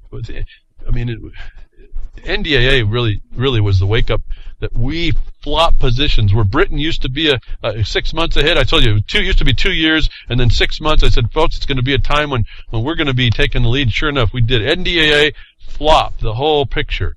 Things happen in the United States before it goes anywhere now. And I hear crickets. But Paris is showing us the government is actively going to use these frauds and fictions and hoaxes, these things the government's given itself license to lie to you in order to justify other thefts. And you can disregard these things or you can nod agreeably and say, okay, there it is and that's it. Folks, this is the notice that you have to start doing more than just acknowledging it's a force to be reckoned with. You have to reckon to do something and do something about it. That can come in many, many forms. And this, like I've told you, it's already been written down what they're doing in France. Not that I've read this document. This came out later. Declassified CIA manual shows how U.S. uses bureaucracy to stabilize governments. So the documents are coming out. Declassified document from 1944. It was talked about the CIA sabotage. In fact, I think Corbett Report right before me on UCY Sunday, they were even talking about this. Again, I can only do so much in such a time. I'm not going to even go through too much about it. I don't even like reading this. I've told you, you get to go read it. It's right here. But here's what my point on this. Okay, we have the proof now. We've known it, but here's the proof. It's the plan. It's how they do it. And as they show you this one, and you focus on this, or you hear about it, and whoever talks about it is focused on this, you miss the one that's already been working in your life up until now, right on the internet. If you just go to the World Bank, it's the same techniques that they're using, the same things. They call them toolkits. And if you look at them, they're toolkits on how they take out your way of life, how to take out every type of government down to the local district body governing whatever you're going to do, your little taxing district. The toolkits from the World Bank will tell you how you develop a nation right out of their culture, tradition, and every other mode of natural progression that got them where they are. CIA has been documenting how to do it for a long time. That's government. That's the entirety of government. If I'm telling you that the UN, through the financial structure that's been, the UN as a tool, relying on the development bank of the World Bank, has toolkits that will explain to anybody who wants how you are being taken down. And it uses this very same sabotage field manual technology. It essentially tells you, like I was explaining to you, and I haven't even read this document. I'm just telling you this is what they're doing. I should just make that disclosure. What little bit I heard from the report reading from it is, didn't I talk to you about Pope dialoguing with all religions to interject a false question for acceptance, that if they did take that on to dialogue about it, they just subverted their own setup. They subverted their own belief system. That's all. That's one of the techniques. It's called dialoguing. You interject a false signal. What do you get out of it? You get a false signal out. And if you got the right signal going in, if you know about signal intelligence, you get the right intelligence out. Well, it's your outcome that you wanted. If I send two signals in, I have a beat frequency, the creation of which is what I want, contrary to all other frequencies in there. In this dialogue, this frequency exchange, this communication exchange. It's really let's talk about natural law. We're so clueless to a lot of it. I'm amazed just to kind of realize it. But here it is. We get declassified document. You can read about it, the story about the simple sabotage field manual. It goes through this stuff, but the World Bank has toolkits. These eco-terrorists, the climate change fraudsters, the UN, the Pope, the sustainable development plunderers, the carbon tax market people. This is the stuff they use. And if we don't understand the dynamic, we're toast. I don't really know. I don't know what to say. We're toast. They've got it over on us, and they use ourselves against us. Why the protocols of the elders of Zion are not realizing that was just as much a manual of our foibles as any other thing that could be fabricated for whatever other reason someone wants to make up with it. Now, you don't understand that you can know that someone knows you better than yourself. You don't have a chance. And the one thing that they rely on is the fact that we are more apathetic than we are active, and we will raise that bar up as high as we need to stay apathetic, and we will try to make every excuse to recognize the danger till the last little bit, and these people rely on every bit of that. Think about that. You're being used while you sit there thinking about it. It's kind of a devastating thought when you understand that they're working 24/7 and we're chatting in the chat rooms and worried about what we're going to do, against each other, and maybe what's going on at the next show, or all the stuff we think we know about how bad the world is and who's done it to us, and it's all useless. It's all irrelevant unless it's addressing these people. I was just talking about the United States jumping ahead of the rest of the world by going not extrajudicial in the NDAA. Crickets here. That had jumped ahead of Britain in where the whole of Europe was going to constrain their people. And here's the proof of it. United States, the use of secret courts confirms the end of democracy in Britain. I laughed when I read this. This is news? The use of secret courts in a place where trials take place that is not open to the public, nor generally reported in the news, and generally no official record of the case of the judge's verdict is made available. Often there is no legal allegation. The accused is usually not able to obtain the counsel of a lawyer or confront witnesses for the prosecution, and the proceedings are characterized by perceived miscarriage of justice to the benefit of the ruling powers of society. This is the stuff of Cold War Russia and Nazi Germany, right? Think again. In the English-speaking world, one of the most notorious secret courts was the Star Chambers, as it was used in Charles I, and in the early 17th century, the abuses of the Star Chamber were one of the rallying points of the opposition that organized around Oliver Cromwell and ultimately resulted in the execution of the deposed king. The term Star Chamber became a generalized term of the court that was accountable to no one except the chief executive, and was used to suppress political dissent and eliminate the enemies of regime. Let me just stop there. Let's go back to the top. What does that sound like? They're talking the use of secret courts confirms. Folks, I laughed. What's the joke? United States is in front and center of that. We don't even get courts now. At least they have Star Chambers, if you think it wasn't bad enough then. Secret courts.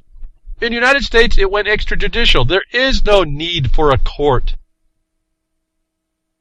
How is this news? Boy, in England, you've got it good, folks, down there in Britain.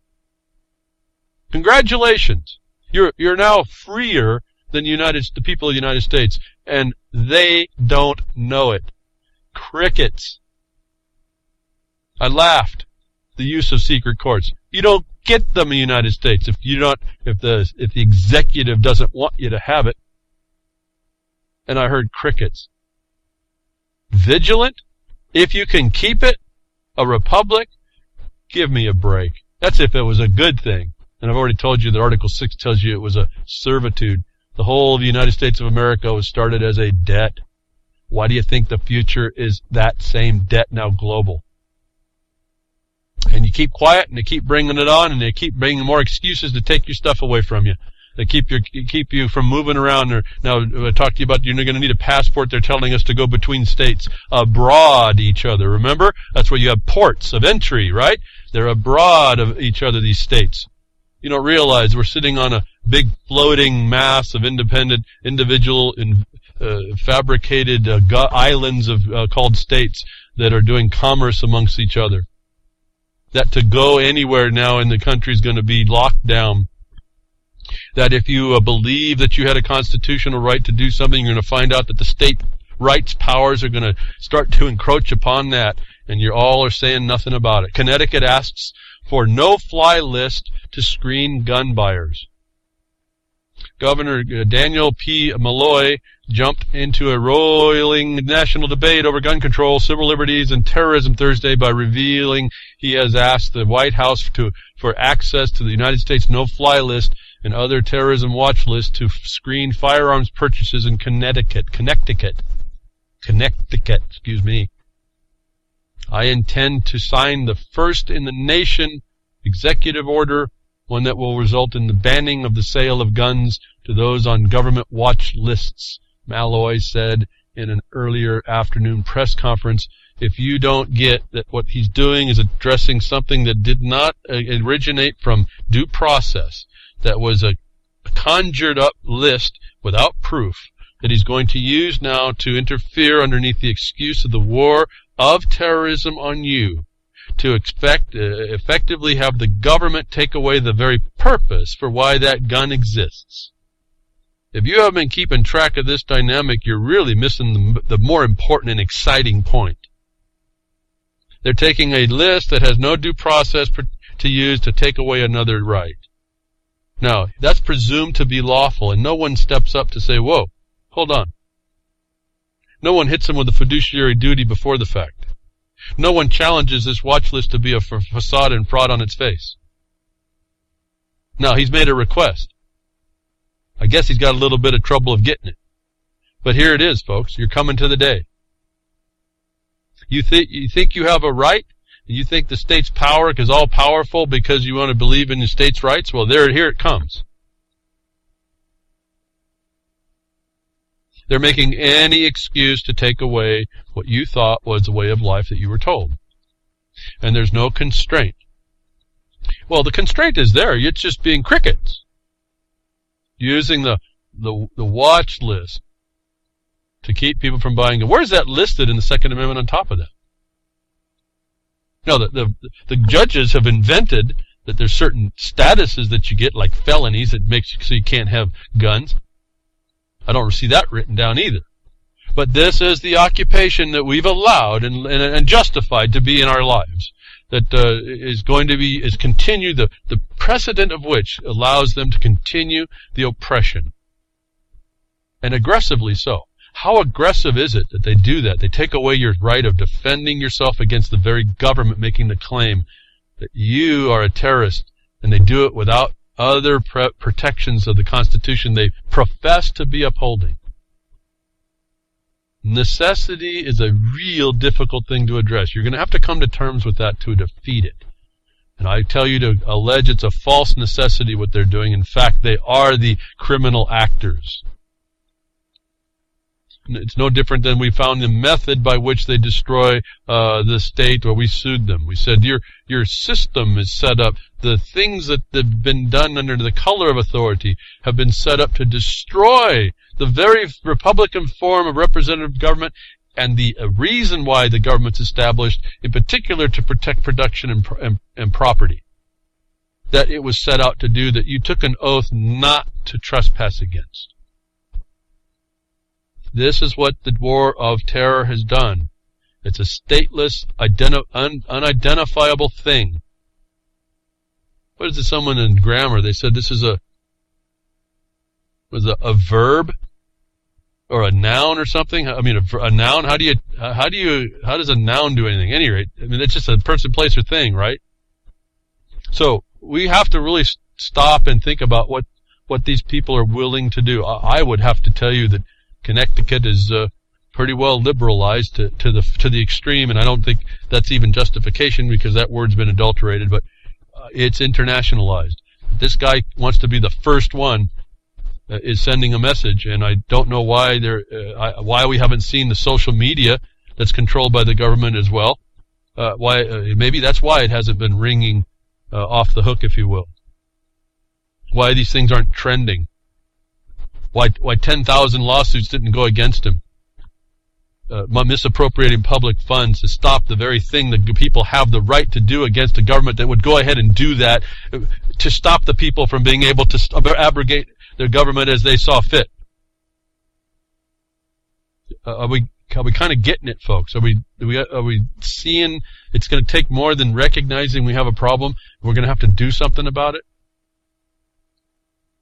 that this government will go in and destroy your life and don't care. They cause you to have to migrate. How many people lost their houses, folks? They're migrated into houselessness, homelessness, tax home. Home is your tax home, folks. That's what you pay taxes on. That's what your income is based in. Everyone doesn't even understand this is connected to the tax laws as well. They emigrated you from your middle class into some other place. And then the war and the division happens and the war starts. You're fighting just for your existence every day. How effective are you going to be? I told you this was going to happen as well. Not that it wasn't unforeseen. It was happening at the time I said it, but I said it's going to get worse. This is when I first started broadcasting. I said partly why people wanted me to get on and start to talk to more people. I did enough research that you could just see the future laid right out for us.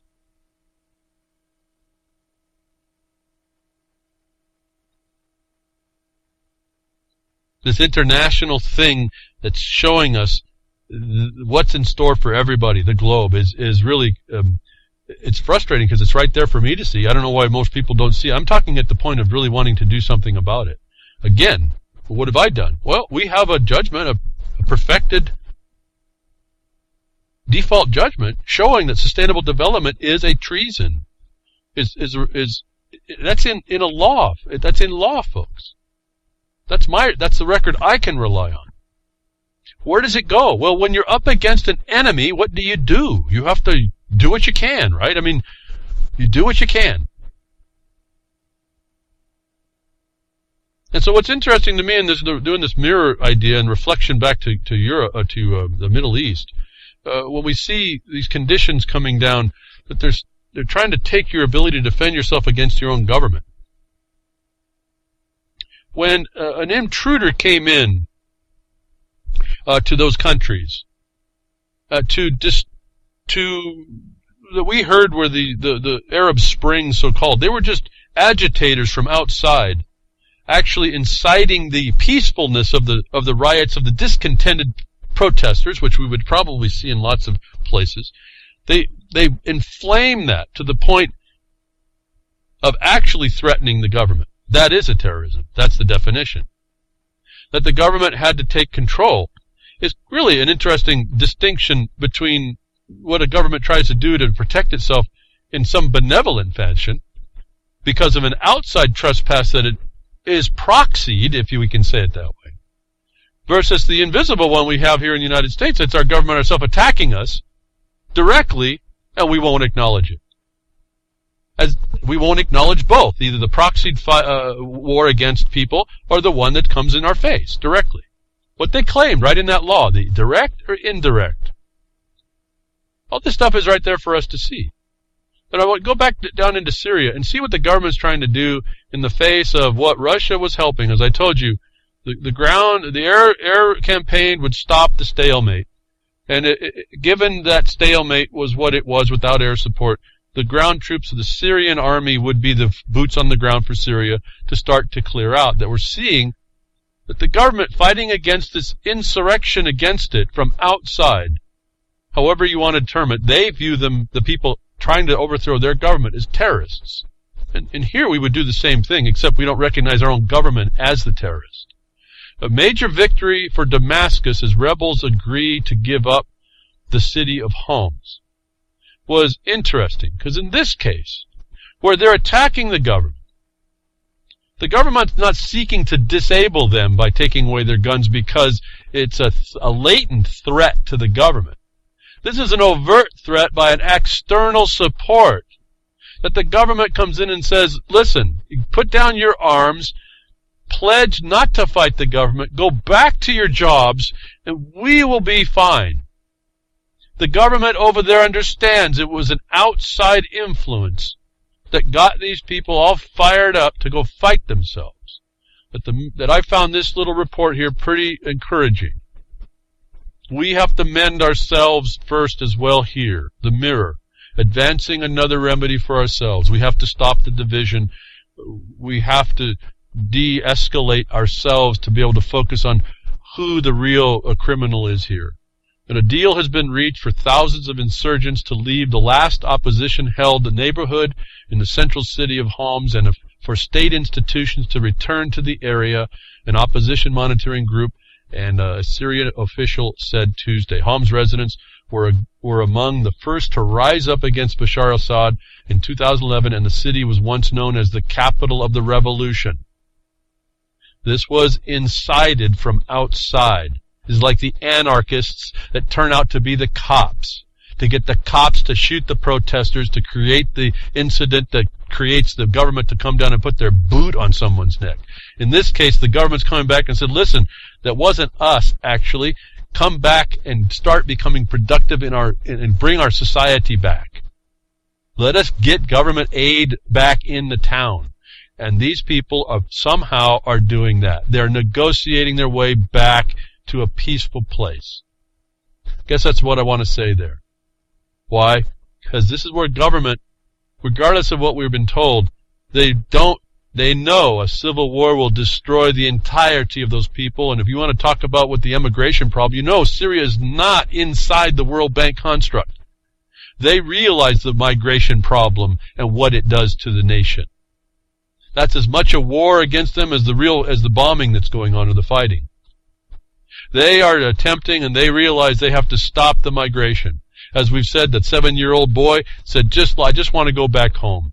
They don't want to be refugees. They're driven as the herd of the animals they tend to become when they have nothing else to rely on, no one else to even resort to as a society to protect themselves. They have to be protected against that.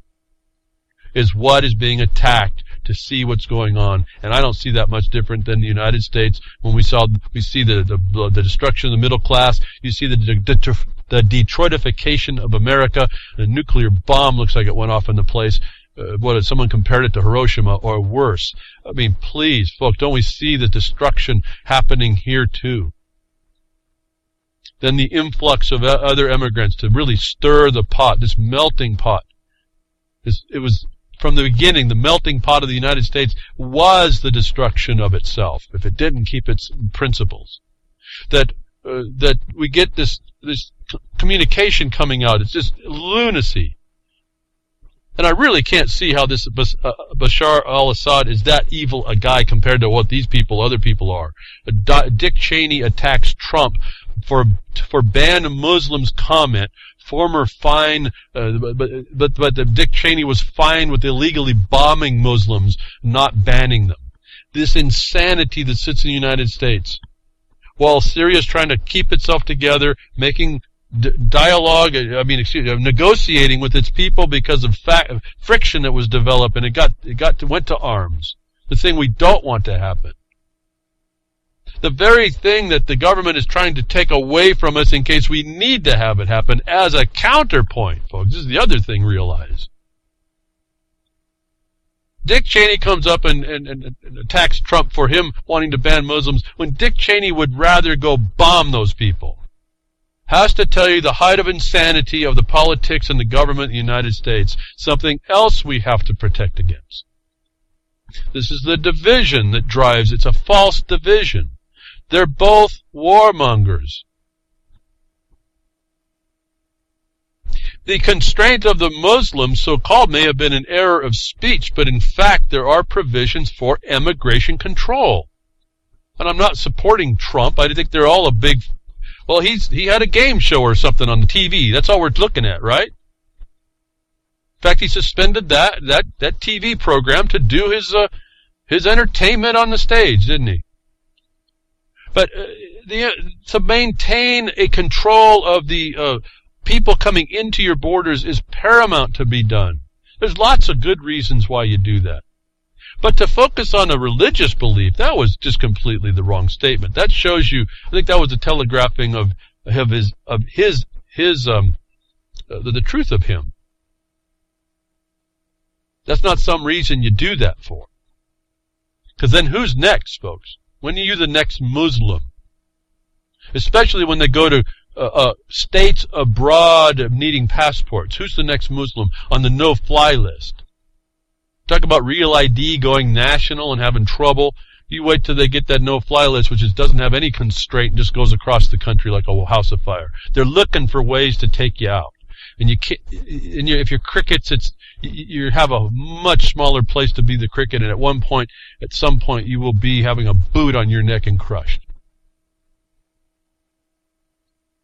These same people, Dick Cheney attacking Trump, ridiculous. One guy would murder people, the other guy wants to ban them. The ridiculousness of this condition. And at the same time, again, in the propaganda of the United States, it's almost a joke. In fact, I think it is. I laugh first, and then I cry without, too long. I just look at this as what nonsense. That we hear about Syria and Russia trying to get those people back into getting a place for them to go back to live again. Trying to do it diplomatically, and again, I'm on record. I'm not a Putin fan. I'm just wanting to see more of a diplomatic, statesman-like approach to everything in the world. Really do the peace instead of talking about it.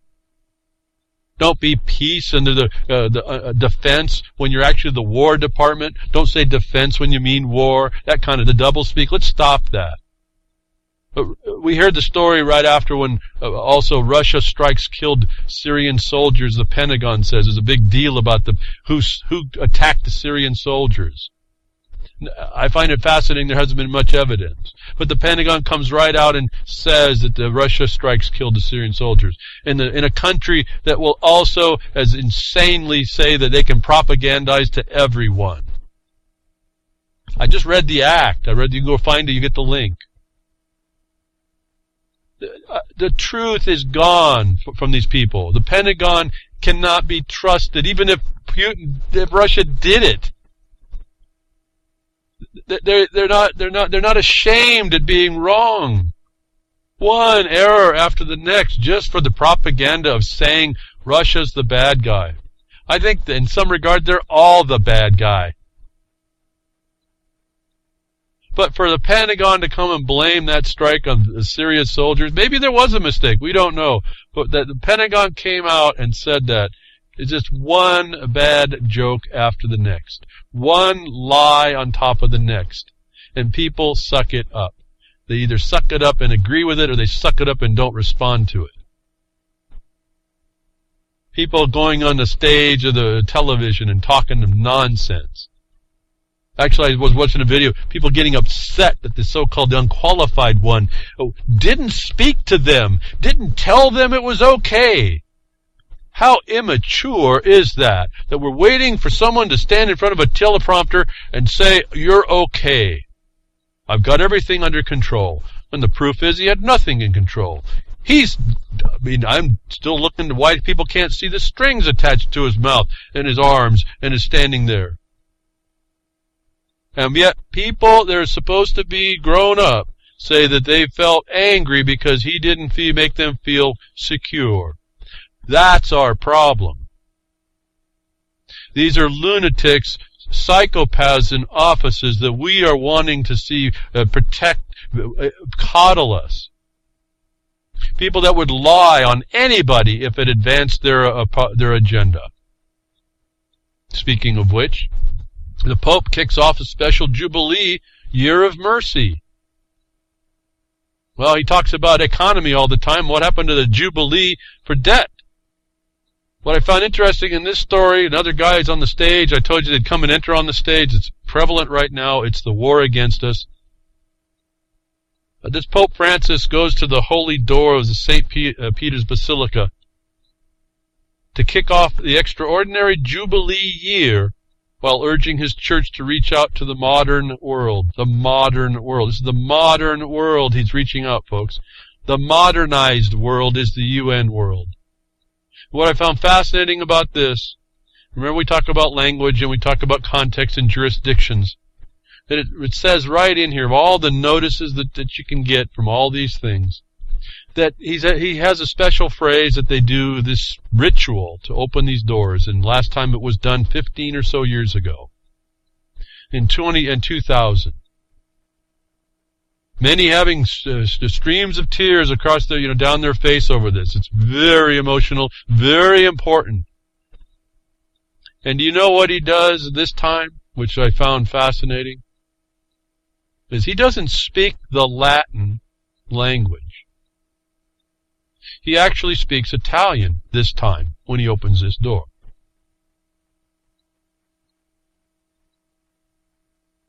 And I'll tell you, from a political standpoint and or a jurisdictional standpoint, that is an immense adjustment. He also says did that to modernize the church. And communication. If you don't understand these terms that they're using to tie together this world domination plan, you're missing it right in front of your face. They actually, in this report, they actually bring up the COP21 Global Climate Conference in Paris, all part of the notice. Now remember, this guy's supposed to be the infallible one. You think if you're a Christian belief, you walk around and example Jesus by healing people by your faith and the faith in God and the Holy Spirit. This guy goes, remember, Pope Francis blesses cancer-stricken child on the way to Independence Mall. And then we get the word here just this last week. Landon Vargas, blessed by Pope Francis in Philly, has died. Now my view was that if he was an actual Christian, why did he only bless? Why didn't he cure? We see evidence of it all over the place. But this guy has got the touch of death on him now. As he opens this Jubilee by utilizing the Italian language, not the Latin, which again the Latin was a obstruction to the actual view, the actual words itself. It was a constraint on the people of the believers as well. So let's not get too wrapped up in that I'm agreeing to certain things. I'm saying there was a change and that meant something when it's tied to these things that are happening today, postmodern, in the new world, where world leaders, I was declaimed, were about to announce an unprecedented climate change deal. They in fact have made a landmark climate change agreement hailed as a leap for mankind. What happened to the humans here, folks? See how they change all this? Well, let me just say, as I've had this little thing, all they've based all of this on is what I didn't say before, but it keeps going in my mind. It's the magic show right before it. It's Sciencepocus. They put this stuff on us like it's real. It's a magic show. They conjure up different languages and do this, and hands moving and all this other stuff going on to get you to focus on the wrong thing. You don't listen to the terminology. You don't listen to what they're talking about. And this climate deal, so-called, is really only to urge. There's no action here, no imperative. Urge nations to comply. To show you we still have some time, folks. You still have some time to knock these people out of their nonsense. This is not a leap for mankind. This is the humanist technocrats. They're going to get their way if you continue to be the crickets that you might actually be.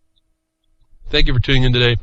Hope it's been some advantage to you, to empower you to go do something. Find out where you can, folks. Fix it. Donate where you can, how you can. RealLibertyMedia.com with Grimner and the servers and the broadcaster page for that, and the archives, worldtruth.org, social network. Join up. Have a good time there. Again, I'm a little bit all thumbs when I get into those. I don't quite understand all that, but good people here around doing things. That's where our servers go. Donate to that. Grammy Mary's taken that on to her own. It'd be nice to have help there. UCY Jules and a time slot she allows for the broadcast. I'm sure she could use some help, and the broadcasters. Thank you very much for carrying the broadcast.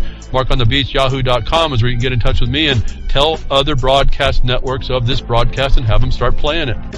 Yes, I'm 2 hours nonstop, but I don't know. Well, maybe we can work out something. They can cut me off for 20 minutes or whatever, every 20 minutes, whatever they want. We'll just keep talking. But get the show promoted if you want. Take care.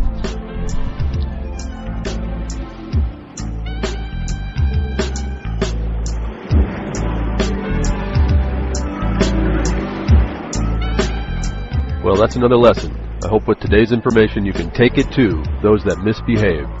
From behind the woodshed, leaving his mark on the beast, this is Hal Anthony. Till next time, journey with purpose.